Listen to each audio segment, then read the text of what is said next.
Hi, my name is Kate. I'm a poet and a writer, and as I've mentioned on other videos, I minored in journalism, and so today what I'd like to talk about is something to do with journalism, and that is bias. Journalism sort of has the capacity to present facts only. It's capable of doing, but that's not really what's in fashion right now, and that's not been in fashion for quite a while. Telling a story is what's really been in fashion. Proving your point, drawing the reader in, really getting into the heart of everything, and telling a story is more fun anyway. Like, just writing facts, not as good, but really getting into the ooey gooey, proving a point, having a direction. That's the fun of journalism. Like, that's what journalism's like to do, and that really is effective because you are grabbing the reader's attention, you're making them relate to you, all these great things. The problem with it is you cannot tell a story without introducing a bias. So there's a lot of journalism out there that very specifically tries to claim that it is without a bias or tries to angle itself as being without a bias. And I think Vox is a big problem with this one. I think they have really good journalism. I think they have really good stories that they cover. However, they do sort of try and be like, oh, not playing any sides. And it's like, it can't be because you're telling a story. Let's like kind of break it down a little bit. The weatherman. If the weatherman is like, here in this city, in this place, it is 68 degrees, or let's go 78 degrees. It's 78 degrees outside right now. Verifiable fact. You can go to that exact place, check their thermometer, it's going to say 78 degrees. And you say at this time it was 78 degrees, that's a fact. If the weatherman says it's hot outside, that's a bias that he's introduced. Because to someone who's used to 100 degrees, 78 degrees is not hot. It probably feels like you might need a coat even. The problem is that we are so inundated with this angling of biases that we don't really notice it anymore. We don't think about the fact that it's hot outside is not it's not a fact. It's a story he's telling. He's drawing you in, he's connecting with you. You think it's hot, I think it's hot. We're all understanding the same thing. And the problem is that when you stop thinking about the fact that that person now has an angle on you, that they're trying to sway your opinion, that then kind of you lose that ability to kind of make decisions for yourself. Whereas if you're presented with an actual fact, it's 78 degrees outside, you get to decide then what you think about that. You've been given the facts and you're able to come up with your own opinion. But we're really into nowadays kind of taking that away from people. It's not only just the trying to sell a story to you, trying to really get you into this mother worked hard and she, is devastated by this thing that happened because she's worked so hard for all of this and this is a tragic thing. We're really into those kinds of stories because that's how change happens. You have to get people invested, and they get invested by being really tied to their emotions. The problem is that when you tie to their emotions, you're automatically throwing in a bias. You're automatically trying to sway somebody. And although that is powerful, it is to our detriment in some ways. Everything is interpreted for us. I mean, freaking political news. Every minute of it. Do you remember the last election results?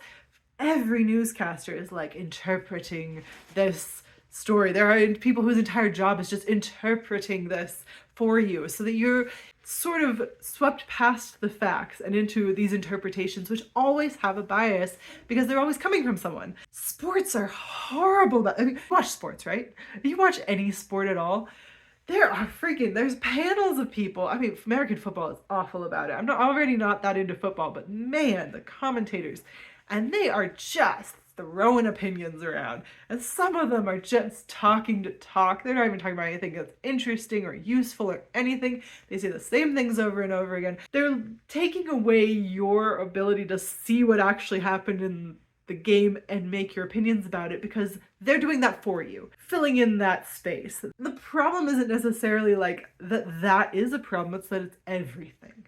It's that there's always interpretations of everything. So much so that you don't necessarily have to watch a movie. There are entire channels on YouTube that will just interpret it for you. And they will do it as though, oh, I'm just going to tell you what the movie's about. That's not necessarily what you're getting, though. Even if you were to use Spark Notes, for a book and say, oh, I didn't need to read the book, I used Spark Notes. They might be really well done. They might be peer reviewed. However, they're not the same as reading the material. They're not the same as having seen the facts, consumed the actual thing, because it's still interpreted by someone. And let's just go back to like news kinds of a thing. Sometimes the bias that you're getting is like the journalist's bias. This journalist comes from a background, they have thoughts and opinions, they are looking at the story in a specific angle, they only have access to a certain amount of the facts. They might only be allowed to present a certain amount of the facts. It could be that whoever is above them, the CEO, the boardroom, whatever, that person also has a bias. Maybe they have an agenda even. You can't use this word in this headline. You have to use this word in this headline. You can't use this clip of footage. You must use this clip of footage. You can use, this 5 seconds of footage, but we'll take out the other 30 seconds of footage. You can't use those 5 seconds. That kind of a thing. Like you're always being presented an angle in anything. In journalism, at least, you can kind of, to an extent, tell kind of which side of the political spectrum you're on by what type of an angle they're giving you. If they're really trying to pull your heartstrings, appeal to your like inner humanity, your sadness, you're trying to make someone feel connected to another person, like you're sad about this event, tends to be liberal media. They tend to thrive and get a lot of momentum going where people feel bad for other people and they want to help other people. Tends to work really, really well for liberal causes. On the conservative side, something that works really, really well for them is to appeal to your anger, to say this person has done this thing, this is a bad thing, isn't this a bad thing? They tend to do very well and move their causes very well when they appeal to those emotions. I think I can explain this a little better as internal versus external. Liberal media tries to make you feel strong emotions about something external to yourself. This person's life is hard, but they're good, we should help them. Conservative media tries to appeal to you internally. Aren't you scared this could happen to your family? Aren't you angry they're getting away with something you don't get to do? That kind of thing. Not to say that's 100% of the time, but that's very common to interpret what kind of a bias you're on. But you also have to understand, like, at all times in media nowadays, someone is attempting to sway your opinion one way or the other, whether or not that's how they present themselves. And if you go into journalism being able to distinguish what is a genuine fact, 78 degrees outside right now, or let's say, and that's in Fahrenheit, by the way, if I've been like confusing the Celsius people, if you're able to distinguish that from, oh, it's hot outside, which says nothing to you, you're better able to then formulate your own opinions, which I think is something that we are losing in this world of AI, this world of interpretation, this world of skewed facts in every direction. We're losing the tools in order to interpret especially news media for ourselves, but even stories for ourselves, even short articles for ourselves, even interesting historical pieces for ourselves, because we are being diluted so much with other people's opinions and biases and the agenda that they are trying to push in one way or another, whether or not they're doing it in a purposefully nefarious way, or they're just not noticing their bias, or they find their bias to be the most morally correct. No matter which one it is, you're still being given that biased opinion, that biased story, and recognizing it is very important. It's important to be able to say, hey, that's an actual fact, an actual event that happened. This is the actual thing that happened versus this is what I have heard. This is what I was told. It's very difficult. You get a 10-second clip and you're seeing it with your own eyes, right? You're seeing it, and maybe you're even able to say, hey, these other people, they're interpreting this one way or another. People saying, oh, it looked like this because of these things. And you're like, oh, yes, it did look like that because of those things. That is an angle that person is trying to sell you. And that's true completely. You saw it with your own eyes and you probably made up an opinion in your head. And now someone is trying to take that opinion and sway it in a different direction. Maybe they're even adding extra context to it, They're even adding in all these extra little bits, or they're taking away extra little bits. They're removing a second of the clip. They're adding a little thing from like 5 years ago.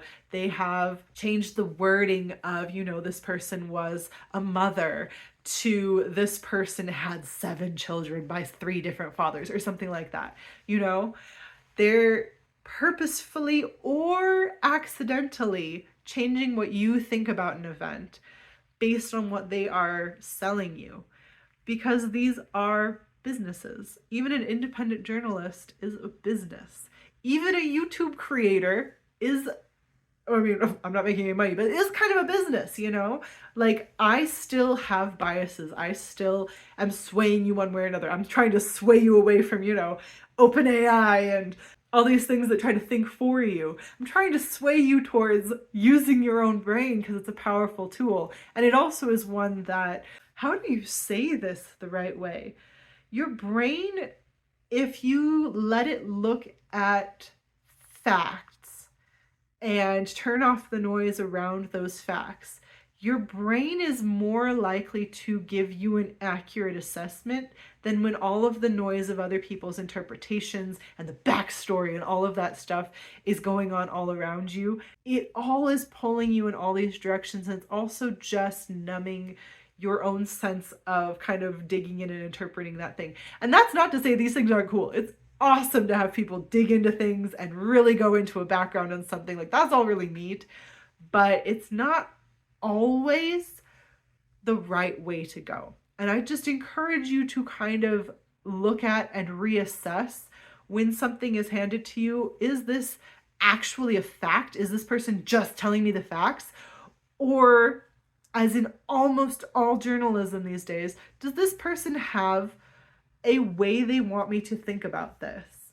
And is that way the way I would think about this if not for this person telling this story? And I'm not even saying that more information is better, because we're in a world of endless information. Sometimes endless is not what you need. Sometimes more is not the right way to go. Sometimes more is the right way to go. And unfortunately, that's going to be up for you to interpret. Sometimes that's the hard work, and sometimes that's just not worth your time. And I understand that. But if we give up so much of ourselves and what is amazing about us, our ability to think for ourselves, our ability to interpret these facts, which is a cool thing that we can do, our ability to then act upon things that make us feel strong emotions, if we give that up and sort of numb it out and allow especially like ChatGPT to take over and do those things for us, you know, like Wally was saying something, and if that's not necessarily a world I want to live in.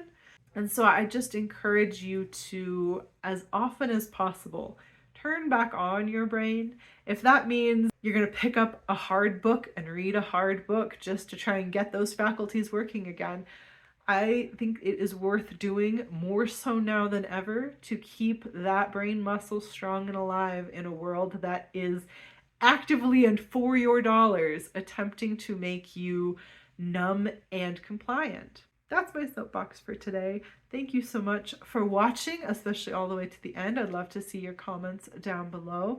You know, like and subscribe and all that, and I'll talk to you again soon. Bye.